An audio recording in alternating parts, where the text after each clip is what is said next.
people have seen you speak, Nikki, so many times, and you're out there spreading the message of recovery and all the things that you've done. And I do my share as well, and we've done things together. But the reason I want to have you here today is because I really want to talk about our story.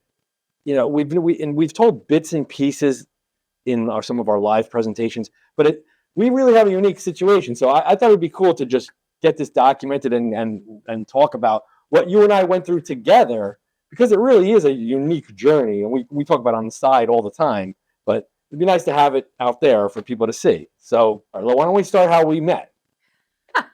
Okay, so I'm trying to think. I first came to you in 2007 or 2008. I was facing 7 years in prison for child endangerment, and I was offered to start drug court, recovery court now. And I remember they were going to sentence me to IOP. So I said, I'll go to IOP before they sentence me, because I don't like being told what to do. So literally, I was in IOP in this room, in the boardroom, in this room, right, yes, like yes. That chair, like faking and lying. Isn't that weird? I didn't even think of that. Yep. And every now and then you would pop your head in to get a client. And I had gone through quite a few of the counselors, including one that did an intake. And I remember I fell asleep, passed out. And so I was embarrassed to go back to him. So anyway, I finished IOP, and I was drinking here and there, not telling anyone. As you know, I had unfortunately lost the children to DIFAS at the time. I had a no contact order. I'd lost my law license, my marriage license, my driver's license. I was facing time in jail. I had literally no friends in my life, really no family except my mom and dad. And I was just such a shell. And this was the first time in my life I had ever gone without pills since I was 14 when I was first prescribed pills, but it was the first time I didn't have substances. And it occurred to me, like, I'm not doing too good. So I said, let me maybe, after I graduated IOP, I said, let me maybe go back. And I thought of the one counselor I hadn't used, you. So I was like, oh, can I have an appointment with Ken Pecoraro? And that's how we began so many years ago. And from my perspective, I was the supervisor for the addiction department here at the time. And that counselor he kind of said, this one's a tough one, Ken. Maybe you should take, she's a challenge. Let's call it, you had just, if I remember correctly, or maybe not just, but at some point you had the DUI, right? It was in the paper. Yes, it was all over the papers. Yeah, he put it up on that. And I was up to the challenge. And so then we met. We actually had our first session. Yes. And I lied. I was lying in the beginning. Not so much lying to you, but just, I don't even know if I could internalize the enormity of where I was. Like, I was on Medicaid. I had no driver's license. Like, I had nothing. And putting it in perspective, you were a lawyer. Yeah, as a practicing attorney. Money, getting the respect and the prestige and the money that comes with being a lawyer. Cadillac ESV, top of the line insurance. And every time I would walk in the beginning, they would ask for my copay. And I would be like, I don't have a copay. And I never forget, Joanne was so kind. After a while, she said, just head into his office or I'll call him out. And it was just like, the whole thing was just from the beginning. And that's the other thing too. Like, this was such a welcoming place always to me. I had felt comfortable here. And so I was lying to you.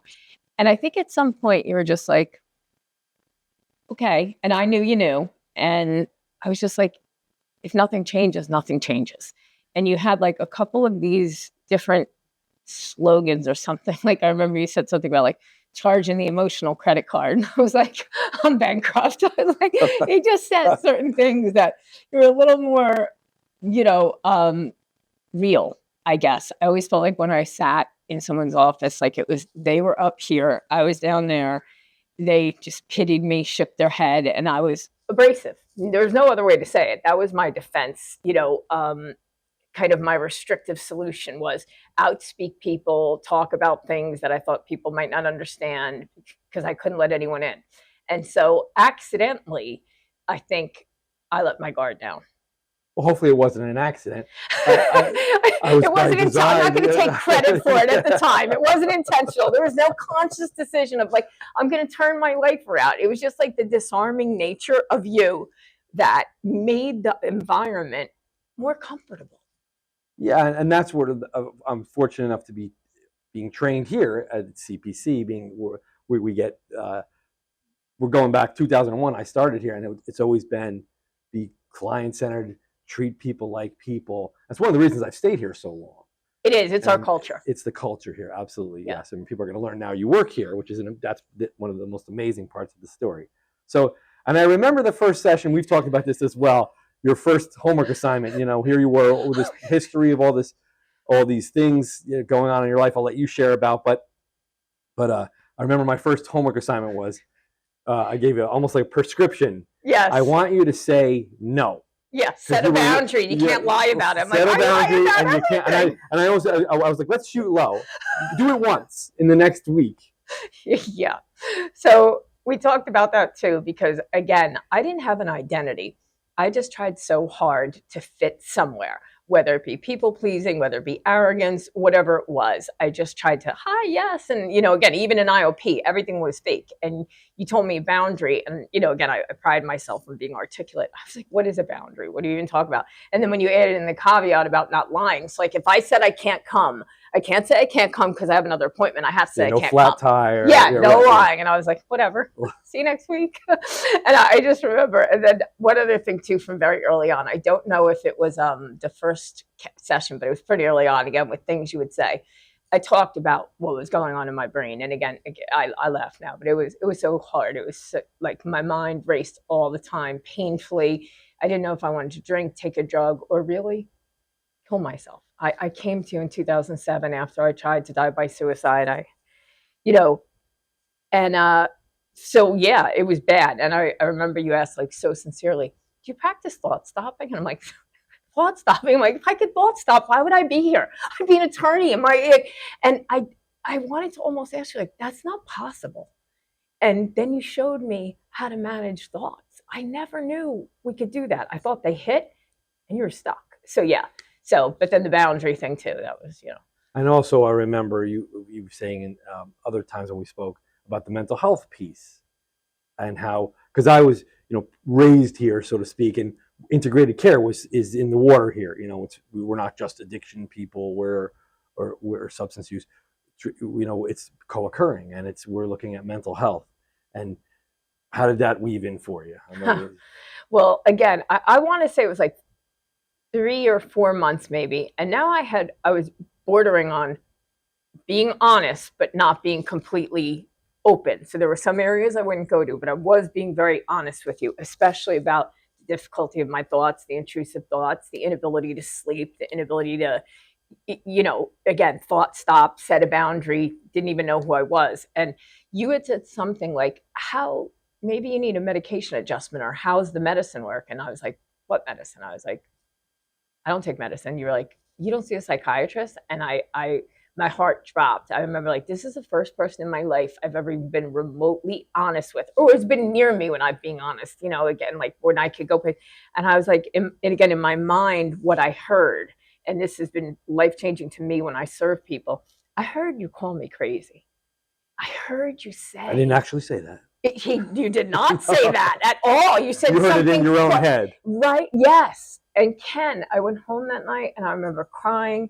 And I said, I finally stopped drinking drugs. And now there's something really wrong with me. And again, I had this cognitive distortion of people with co-occurring and people with mental health disorders. And, I had this horrible vision. So what you had done was literally walked me. We got like out of that appointment, walked right to the hall to a psychiatrist and made an appointment. And I was dreading going. And it turned out to be the beginning of the journey, the true journey. It came out to be life-changing. It's interesting for me to hear your perspective afterwards, because we don't always get that, and as a clinician. And to me, it was so routine to see a psychiatrist, like being, like you said, crazy was the furthest thing from my mind. It was, that's a routine procedure. You have some mental health going on. Let's get a doctor involved and at least get a consultation. And it's always interesting for me to hear that had such an impact, because here, being at CPC, that's part, integrated. You couldn't believe and that's the interesting thing too, again, by way of background, for the people who don't know, I had been involuntarily committed numerous times. I had gone to multiple treatment facilities, Ken, where I went in taking opioids and came out taking benzos. I had been through numerous system and facilities, and none had I ever gotten evidence-based psychiatric care. It was either another narcotic, or they would say, we can't diagnose you until you've been off drugs and alcohol for 6 months. Well, that was impossible. Right. And you were the first one. And again, CPC, now we're, collaborative and integrated care. The fact that you could walk me down the hall, Ken, I didn't have a car. I couldn't get back here. I would never follow through. Like, I wouldn't have had the courage. And we walked together. And I couldn't, that was the most amazing thing. That was amazing. And again, life-changing. Hard, difficult in the beginning, because I didn't understand what I was diagnosed with in the beginning, something else, but then generalized anxiety disorder, major depressive disorder, and at some point obsessive compulsive disorder. And again, that old saying that, like, you think you're being buried, but you're really being planted. I was finally able to, with the skills that you were teaching me and the help of medication, like, not always feel like my brain was a war zone. And again, it's such a gift for me to hear it now and to work with you now. So where do we go from there? You always have a better memory of it. Okay, so now I started on the psychiatric stuff, psychiatric medication, seeing the psychiatrist. We're probably like at 6 to 8 months easily. I have not at all established one single boundary. Things, sadly, are not getting slowly better. but surely. That gives me way too much credit. Things were almost getting worse. And I remember thinking, like, everyone said, just stop taking pills. Stop taking pills, that's your problem. And things weren't getting better. And that was the other, like, kind of eye-opening moment when we would talk, and we didn't talk about drugs or alcohol. We're talking about life. Right. I never, again, a moment in my mind, I hardly ever mentioned my children, not because I didn't think about them, because it was just such pain of what I had done to them. They were living separate. I hadn't spoken with them. And I remember I mentioned my children, and you said about hope. And you said that there's things that I can do to get back in their life. You mentioned to me parenting coaches. I went and got a parenting mentor. I had never been a mom without using drugs or alcohol. And again, you were like this one-shop stop of extra things I could do. And then more importantly, I decided to go back to court, as you probably recall, to make a motion to see if I could see my children for 1 hour a week in the presence of a counselor. And I had to get my records. This is another thing that just holds in my heart. I had to get my records, to submit to the court. And they copied them. You again put me in touch with how to get them copied. And I went there, and she was like, "Oh, it's $10.40." And I didn't have anything. And my face just dropped. I said, "I need them for court." She said, "Just take them and pay later." Rochelle, I never forget, again, the kindness. Right. I filed the motion, and now I got the kids. Yes. The kids got me. That's one of my favorite parts of your story, is seeing that happen. And I remember us talking about it. You'll get this, and you'll see, and because it seemed like so far away, and now the kids, they're more than back. Like it's like it never happened, really. Like they're thriving, and they have careers of their own going now. Yeah, it's been such a turnaround. But again, I can remember sitting in your office, and you were celebrating, the perseverance, the resilience, the victory, and I was like, what do I do? I didn't know what to do. And then I saw them for the first couple times, and they were in a lot of pain, as I was. And I remember, too, another life-changing moment when you said, we have mobile response. And mobile response, I was like, what's mobile response? Like, people come to your house to make sure the kids are safe if there's a crisis. If you're feeling overwhelmed or they're feeling overwhelmed, you can call. And again, life-changing trajectory. Because I thought that once you stopped drinking and drugging, everything was better. But I didn't realize the lingering harm, the co-occurring aspect, the generational aspect, and walking through those things in counseling. And then, another moment I'll never forget. I had said something in reference to the kids. I was seeing them now. And this was the first time ever in life a counselor had done this, what we call self-disclosure. You had mentioned a time that you were at the boardwalk with your children. You said, I was going to have a beer, but I decided not to because there was an emergency, something would have happened. I remember. He just mentioned he has a family. The people I I don't know, I hadn't even been in counseling, but the people I had sat across from, I never knew anything about them. And I was like, he just told me as a family, this is a human being. And it took it to a whole nother level. And by the way, I still to this day think like, who doesn't drink because there might be an emergency? That's so weird to me. But I remember thinking like, oh my gosh, like he just told me something. Like he's not afraid I'm going to find out where he lives, come down and hunt him down and be like, what about Bob? It was just this moment of humanity. So we moved through the children. We moved through a lot of other things. You supported me tremendously, recovery from interpersonal violence, family counseling, all these things, which got me to a point that I decided they changed the expungement laws. I thought I could get an expungement, which would get rid of my past criminal background, and then I could become a counselor.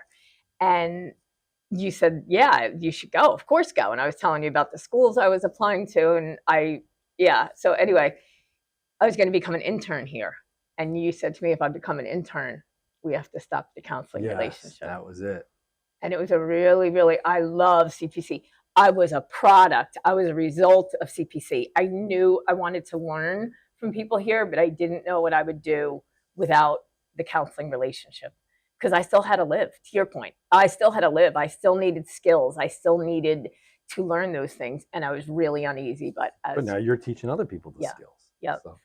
It's a nice way to end it, to kind of graduate from the years we did together, and then now here we are working together. So I am definitely a believer in this isn't just counseling for mental illness or for substance. It's life skills that I use every day. And if I didn't use my own coping skills, like even just now, like this, doing this, you got to calm yourself down and focus. And I think that whenever that's also a kind of a message here at CPC, this is just about being a better person, really. And you're, living proof. So let's talk a little bit about today and where we are now, which that's what really makes this situation unique. We are now colleagues working together. How long we been working together? I graduated. I got my Master's of Science in Clinical Mental Health. And in the beginning, I finished my internship here. I started out in the peer role, which was really important to me too, because that, rather than being clinical, although I had the skills I learned from you about self-disclosure in appropriate circumstances, person-centered, which is the CPC's philosophy, I was able to be a peer. And I actually ran IOP in this room. That's right. I always think the most powerful thing I could say to people, the thought stopping. I stole so many things from you that I use in counseling, but most importantly was like, literally, I sat right in the seat you're in. I literally sat in the seat you're in. I promise you can get out of here. And it wasn't making it about me, but it was telling them you can do anything, just like you always instilled in me, like hope, perseverance, positivity, looking forward, changing.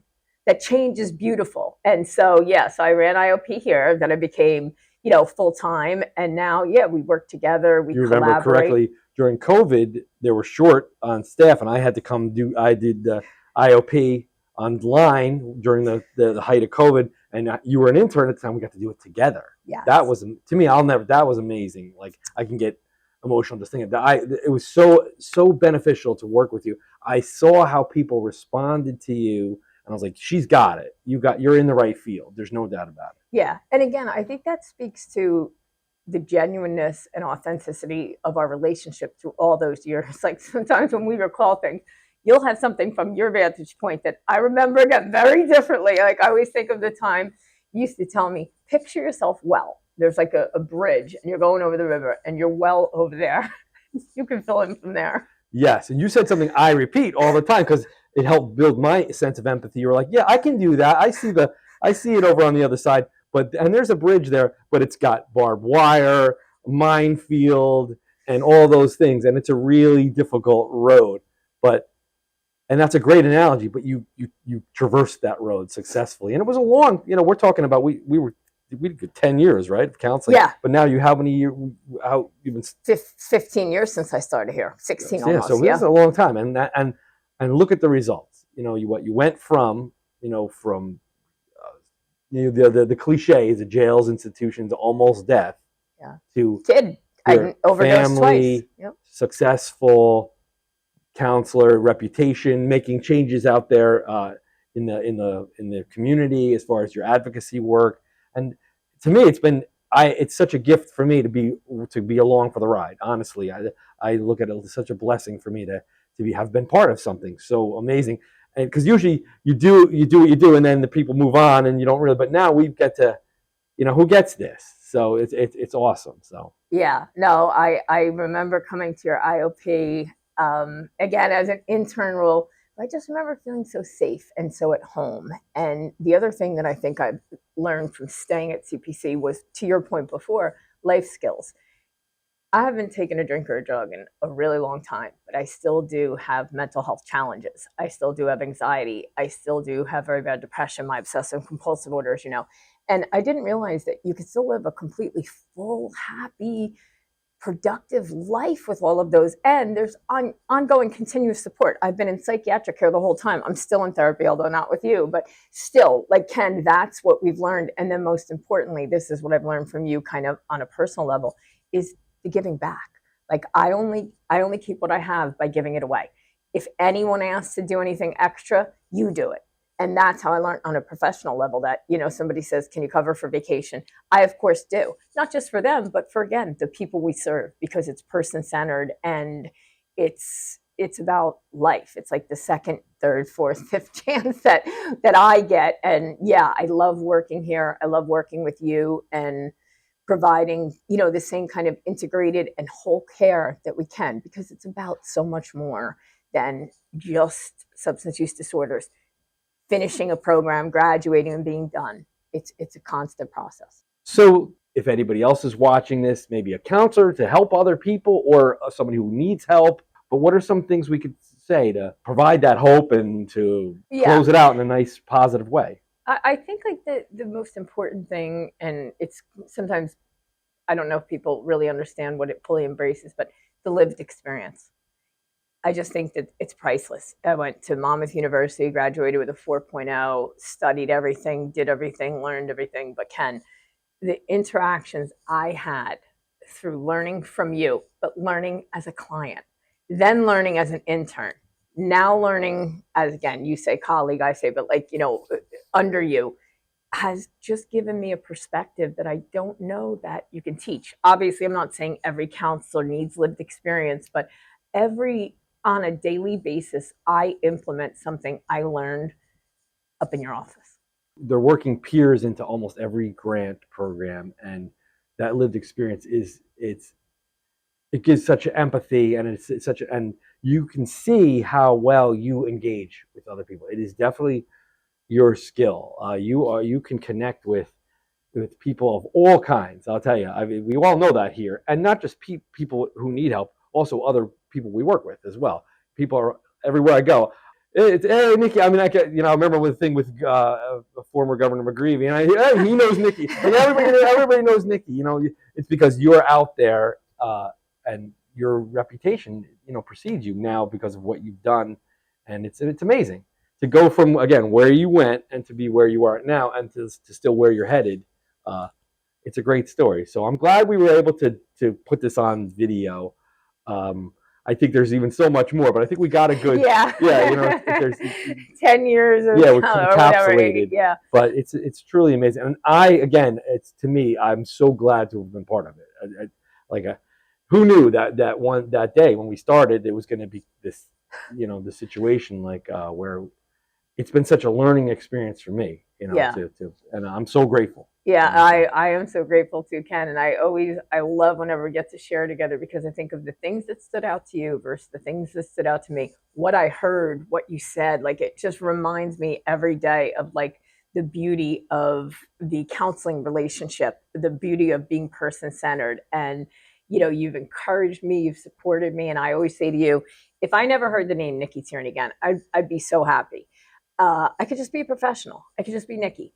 But until that's no longer necessary, because of stigma, because of discrimination, because of the way people are traumatized by systems, any platform I ever have to share, or again, as almost like a teaching moment for people who are therapists to understand what an impact you have on me. I say it to you all the time, but and CPC too. You guys it's the reason I'm here, just in a different chair now. Can you imagine? I used to come to this very room with my mind racing always late tonight. Some things don't change, but Ken, yeah, it's, and just with a sense of gratitude, service, and, hope, continued hope.